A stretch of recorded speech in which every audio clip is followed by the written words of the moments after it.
শহরে আনিকা নামের একটি মেয়ে তার পরিবারের সাথে থাকত। আনিকার বাবা ছিলেন একজন চাকরিজীবী এবং তাদের পরিবার মোটামুটি সচ্ছল ছিল। প্রতি বছর ঈদুল আজহায় আনিকার বাবা কোরবানি দিতেন এবং আনিকা খুব উৎসাহের সাথে সেই কোরবানির মাংস দরিদ্রদের মধ্যে বিতরণ করত। একদিন আনিকা দেখল তাদের বিল্ডিংয়ের দারোয়ান চাচা করিম মিয়া খুব চিন্তিত। আনিকা জানতে পারল করিম মিয়ার গ্রামের বাড়িতে তার বৃদ্ধ মায়ের শরীর খুব খারাপ, কিন্তু তার কাছে মায়ের চিকিৎসার জন্য যথেষ্ট টাকা নেই। আনিকা বিষয়টি তার বাবা মাকে জানাল।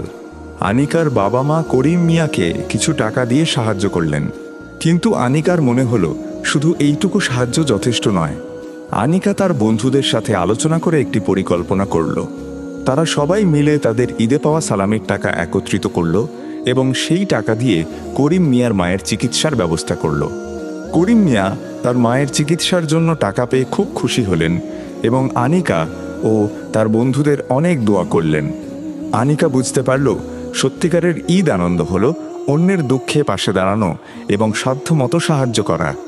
এই গল্প থেকে আমরা শিখতে পারি যে শহরে জীবন যতই ব্যস্ত হোক না কেন, আমাদের উচিত আশেপাশের মানুষের প্রতি সহানুভূতিশীল হওয়া এবং তাদের প্রয়োজনে সাহায্য করা। প্রিয় বন্ধুরা, এই গল্পটি আপনার কেমন লাগলো তা কমেন্টে জানাবেন।